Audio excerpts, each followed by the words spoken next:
ಶ್ರೀಮದ್ ವಾಲ್ಮೀಕಿ ರಾಮಾಯಣಂ ಬಾಲಕಾಂಡಂ ಸಂಕ್ಷೇಪ ರಾಮಾಯಣಂ. ತಪಸ್ವಾಧ್ಯಾಯ ನಿರತಂ ತಪಸ್ವಿ ವಾಗ್ವಿದಾಂಬರಂ ನಾರದಂ ಪರಿಪಪ್ರಚ್ಛ ವಾಲ್ಮೀಕಿರ್ಮುನಿಪುಂಗವಂ. ಕೋನ್ವಸ್ಮಿನ್ ಸಾಂಪ್ರತಂ ಲೋಕೆ ಗುಣವಾನ್ ಕಶ್ಚ ವೀರ್ಯವಾನ್ ಧರ್ಮಜ್ಞಶ್ಚ ಕೃತಜ್ಞಶ್ಚ ಸತ್ಯವಾಕ್ಯೋ ದೃಢವ್ರತಃ. ಚಾರಿತ್ರೇಣ ಚ ಕೋ ಯುಕ್ತಃ ಸರ್ವಭೂತೇಷು ಕೋ ಹಿತಃ. ವಿದ್ವಾನ್ ಕಃ ಕಃ ಸಮರ್ಥಶ್ಚ ಕಶ್ಚೈಕ ಪ್ರಿಯದರ್ಶನಃ. ಆತ್ಮವಾನ್ ಕೋ ಜಿತಕ್ರೋಧಃ ದ್ಯುತಿಮಾನ್ ಕೋ ನಸೂಯಕಃ. ಕಸ್ಯ ಬಿಭ್ಯತಿ ದೇವಾಶ್ಚ ಜಾತರೋಷಸ್ಯ ಸಂಯುಗೇ. ಏತದಿಚ್ಛಾಮ್ಯಹಂ ಶ್ರೋತುಂ ಪರಂ ಕೌತೂಹಲಂ ಹಿ ಮೇ. ಮಹರ್ಷೇ ತ್ವಂ ಸಮರ್ಥೋಸಿ ಜ್ಞಾತುಮೇವಂ ವಿಧಂ ನರಂ. ಶ್ರುತ್ವಾ ಚೈತತ್ರಿಲೋಕಜ್ಞಃ ವಾಲ್ಮೀಕೇರ್ನಾರದೋ ವಚಃ. ಶ್ರೂಯತಾಮಿತಿ ಚಾಮಂತ್ರ್ಯ ಪ್ರಸೃಷ್ಟೋ ವಾಕ್ಯಮಬ್ರವೀತ್. ಬಹವೋ ದುರ್ಲಭಾಶ್ಚೈವ ಯೇ ತ್ವಯಾ ಕೀರ್ತಿತಾ ಗುಣಾಃ. ಮುನೇ ವಕ್ಷ್ಯಾಮ್ಯಹಂ ಬುದ್ಧ್ವಾ ಧೈರ್ಯುಕ್ತಃ ಶ್ರೂಯತಾಂ ನರಃ. ಇಕ್ಷ್ವಾಕುವಂಶ ಪ್ರಭವಃ ರಾಮೋ ನಾಮ ಜನೈಃ ಶ್ರುತಃ. ನಿಯತಾತ್ಮಾ ಮಹಾವೀರ್ಯಃ ಧೃತಿಮಾನ್ ಧೃತಿಮಾನ್ ವಶೀ. ಬುದ್ಧಿಮಾನ್ ನೀತಿಮಾನ್ ವಾಗ್ಮಿ ಶ್ರೀಮಾನ್ ಶತ್ರುನಿಬರ್ಹಣಃ. ವಿಪುಲಾಂಸೋ ಮಹಾಬಾಹುಃ ಕಂಬುಗ್ರೀವೋ ಮಹಾಹನುಃ. ಮಹೋರಸ್ಕೋ ಮಹೇಶ್ವಾಸಃ ಗೂಢಚತ್ರುರರಿಂದಮಃ. ಆಜಾನುಬಾಹುಃ ಸುಶಿರಾಃ ಸುಲಲಾಟಃ ಸುವಿಕ್ರಮಃ. ಸಮಃ ಸಮವಿಭಕ್ತಾಂಗಃ ಸ್ನಿಗ್ಧವರ್ಣಃ ಪ್ರತಾಪವಾನ್. ಪೀನವಕ್ಷಾ ವಿಶಾಲಾಕ್ಷಃ ಲಕ್ಷ್ಮೀವಾನ್ ಶುಭಲಕ್ಷಣಃ. ಧರ್ಮಜ್ಞಃ ಸತ್ಯಸಂಧಶ್ಚ ಪ್ರಜಾನಾಂ ಚ ಹಿತೇ ರತಃ. ಯಶಸ್ವೀ ಜ್ಞಾನಸಂಪನ್ನಃ ಶುಚಿರ್ವಶ್ಯಃ ಸಮಾಧಿಮಾನ್. ಪ್ರಜಾಪತಿಸಮಃ ಶ್ರೀಮಾನ್ ಧಾತಾರಿ ಪುನಿಷೂದನಃ.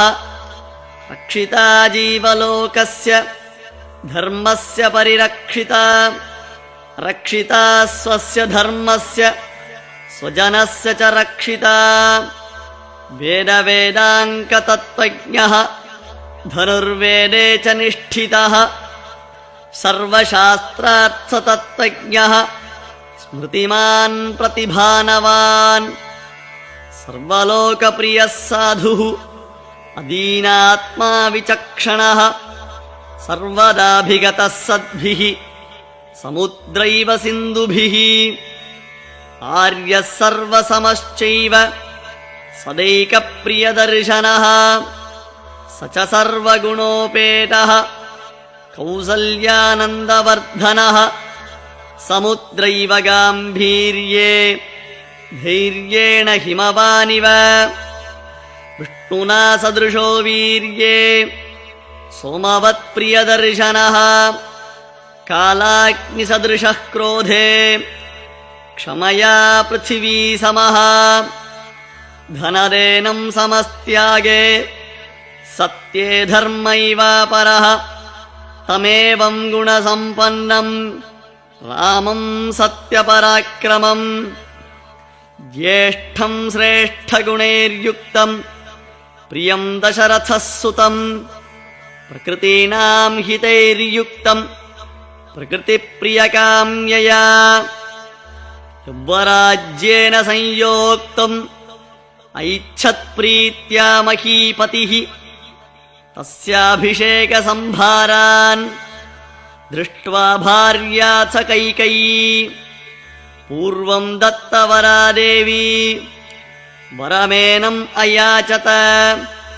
ವಿವಾಸನಂ ಚ ರಾಮಸ್ಯ ಭರತಸ್ಯಾಭಿಷೇಚನಂ ससत्यवचनाद्राजा धर्मपाशेन संयतः विवासयामास सुतं रामं दशरथः प्रियम् स जगाम वनं वीरः प्रतिज्ञाम् अनुपालयन् पितुर्वचननिर्देशात् कैकेय्याः प्रियकारणात् तं व्रजन्तं प्रियो भ्राता लक्ष्मणोऽनुजगामः स्नेहात् विनयसम्पन्नः सुमित्रानन्दवर्धनः भ्रातरं दयितो भ्रातुः सौभ्रात्रमनुदर्शयन् रामस्य दयिता भार्या नित्यं प्राणसमाहिता जनकस्य कुले जाता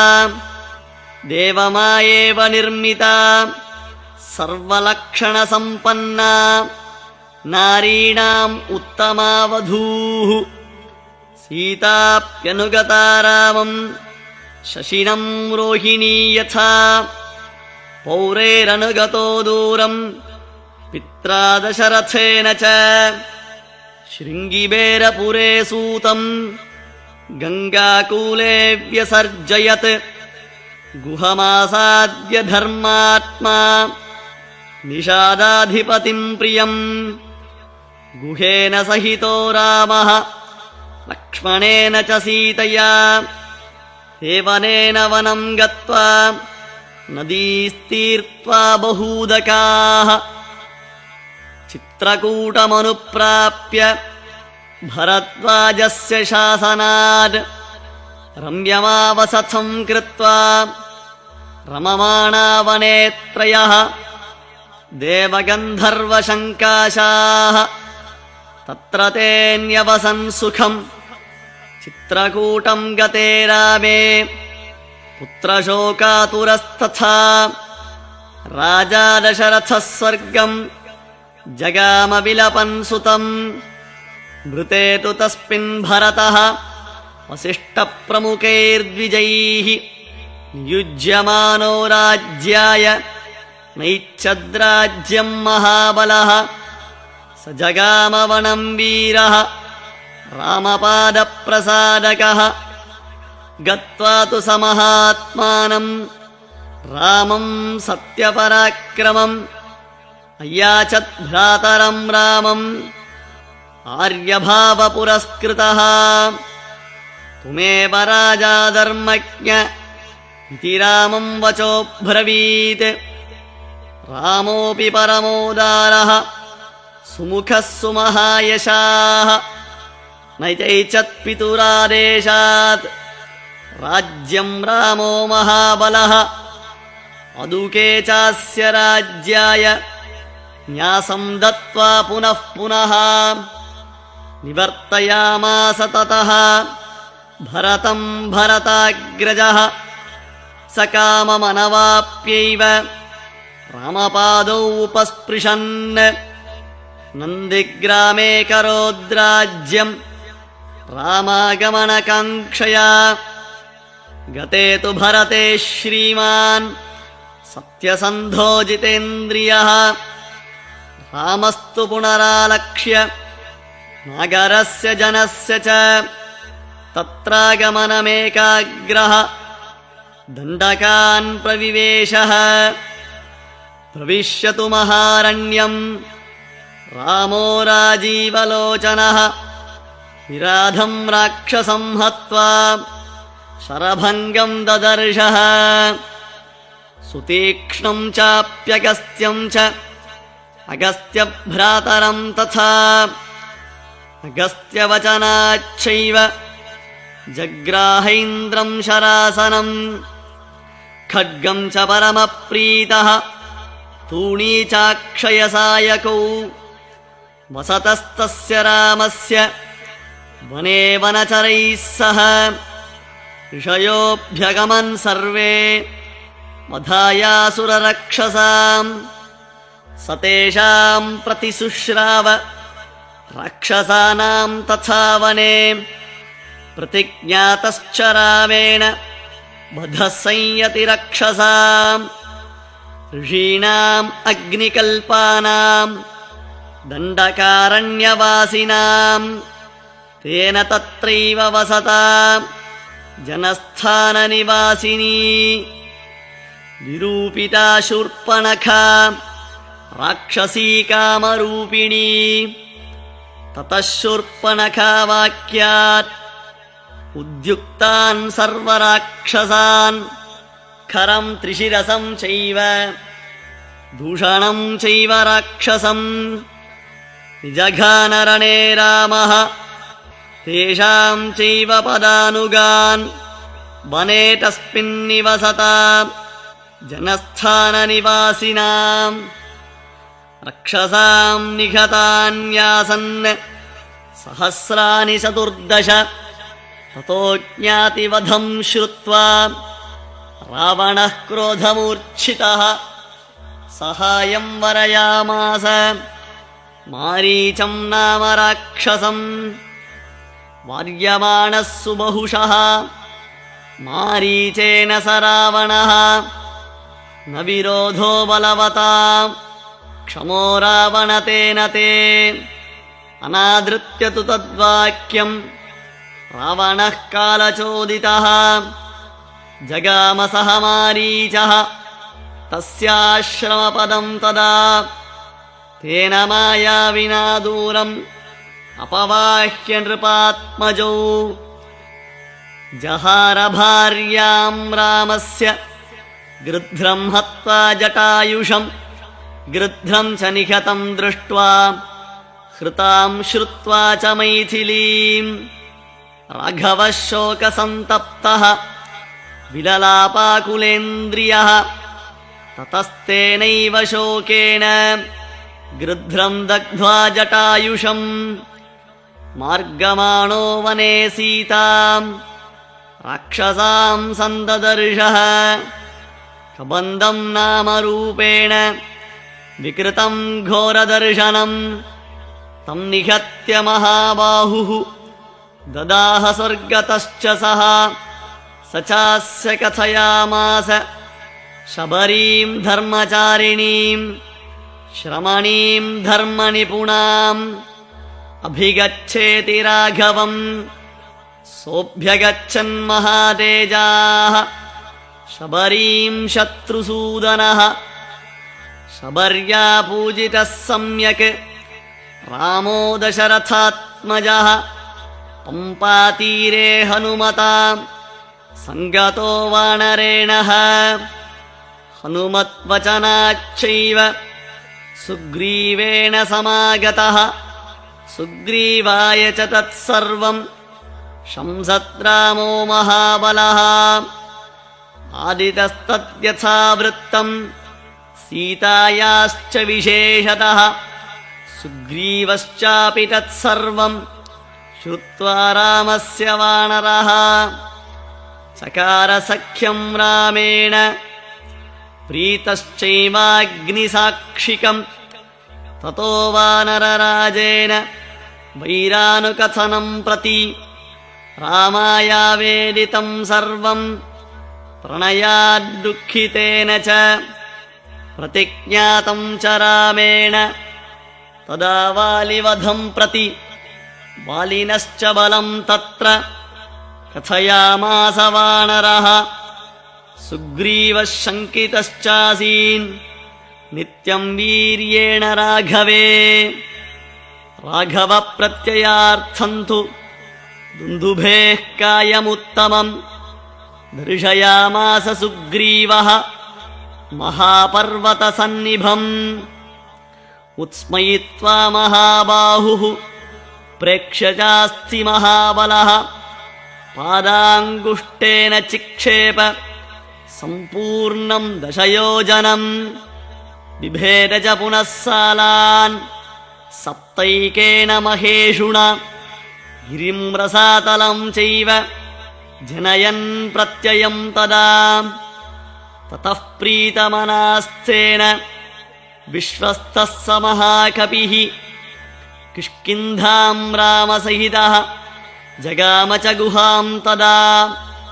ततो गर्जत् हरिवरः सुग्रीवो हेमपिङ्गळः तेन नादेन महतां निर्जगाम हरीश्वरः अनुमान्य तदातारां सुग्रीवेण समागतः निजघान च तत्रैवं शरेणैकेन राघवः ततः सुग्रीववचनात् हत्वा वालिनमाहवे सुग्रीवमेव तद्राज्ये राघवः प्रत्यपादयत् स च सर्वान् समानीय वानरान् वानरर्षभः दिशः प्रस्थापयामास दिदृक्षुः जनकात्मजां ततो गृध्रस्य वचनात् सम्पातेर्हनुमान् बली शतयोजनविस्तीर्णम् पुप्लुवे लवणार्णवम् तत्र लङ्कां समासाद्य पुरीं रावणपालितां ददर्श सीतां ध्यायन्तीम् अशोकवनिकां गतां निवेदयित्वाभिज्ञानं प्रवृत्तिं च निवेद्य च क्षमाश्वास्य च वैदेहीं मर्दयामास तोरणम् पञ्चसेनाग्रगान् हत्वा सप्तमन्त्रिसुतानपि शूरमक्षं च निष्पिष्य ग्रहणं समुपागमत् अस्त्रेणोन्मुक्तमात्मानं ज्ञात्वा पैतामहाद्वरात् मर्षयन् राक्षसान् वीरः इन्द्रिणस्तान् यदृच्छया ततो दग्ध्वा पुरीं लङ्कां ऋते सीतां च मैथिलीं रामाय प्रियमाख्यातुं पुनरायान् महाकपिः सोऽभिगम्य महात्मानं कृत्वा रामं प्रदक्षिणम् न्यवेदयदमेयात्मा दृष्टासीतेति तत्त्वतः ततः सुग्रीवसहितः गत्वा तीरं महोदधेः समुद्रं क्षोभयामास शरैरादित्यसन्निभैः दर्शयामास चात्मानं समुद्रः सरितां पतिः समुद्रवचनाच्चैव नलं सेतुमकारयत् तेन गत्वा पुरीं लङ्कां हत्वा रावणमाहवे रामः सीतामनुप्राप्य परां व्रीडामुपागमत् तामुवाच ततो रामः परुषं जनसंसदि अमृष्यमाना सा सीता विवेशज्वलनं सती ततोऽग्निवचनात् सीतां ज्ञात्वा विगतकल्मषां बभौ रामः सम्प्रहृष्टः पूजितः सर्वदैवतैः कर्मणा तेन महता त्रैलोक्यं सचराचरं सदेवर्षिगणं तुष्टं राघवस्य महात्मनः अभिषिच्य च लङ्कायां राक्षसेन्द्रं विभीषणं कृतकृत्यस्तदा रामः विज्वरः प्रमुमोदः देवताभ्यो वरं प्राप्य समुत्थाप्य च वानरान् अयोध्यां प्रस्थितो रामः पुष्पकेन सुहृद्वृतः भरद्वाजाश्रमं गत्वा रामः सत्यपराक्रमः भरतस्यान्तिकं रामः हनूमन्तं व्यसर्जयत् पुनराख्यायिकां जल्पन् सुग्रीवसहितश्च सः पुष्पकं तत्समारुह्य नन्दिग्रामं ययौ तदा नन्दिग्रामे जटाहित्वा भ्रातृभिः सहितो नघः रामः सीतामनुप्राप्य राज्यं पुनरवाप्तवान् प्रहृष्टो मुदितो लोकः तुष्टः पुष्टः सुधार्मिकः निरामयो ह्यरोगश्च दुर्भिक्षभयवर्जितः न पुत्रमरणं किञ्चित् द्रक्ष्यन्ति पुरुषाः क्वचित् नार्यश्च विधवा नित्यं भविष्यन्ति पतिव्रताः न चाग्निजं भयं किञ्चित् नाप्सु मज्जन्ति जन्तवः न वातजं भयं किञ्चित् नापि ज्वरकृतं तथा न चापि क्षुद्भयं तत्र न तस्करभयं तथा नगराणि च राष्ट्राणि धनधान्यायुतानि च नित्यं प्रमुदिताः सर्वे यथा कृतयुगे तथा अश्वमेधशतैरिष्ट्वा तथा बहुसुवर्णकैः गवां कोट्ययुतं दत्त्वा ब्रह्मलोकं प्रयास्यति असङ्ख्येयं धनं दत्त्वा ब्राह्मणेभ्यो महायशाः राजवंशाच्छतगुणानि स्थापयिष्यन्ति राघवः चातुर्वर्ण्यं च लोकेऽस्मिन् स्वे स्वे धर्मे नियोक्ष्यति दशवर्षसहस्राणि दशवर्षशतानि च रामो राज्यमुपासित्वा ब्रह्मलोकं गमिष्यति इदं पवित्रं पापघ्नं पुण्यं वेदैश्च संमितं यः पठेद्रामचरितं सर्वपापैः प्रमुच्यते एतदाख्यानमायुष्यं पठन् रामायणं नरः स पुत्रपौत्रः स गणः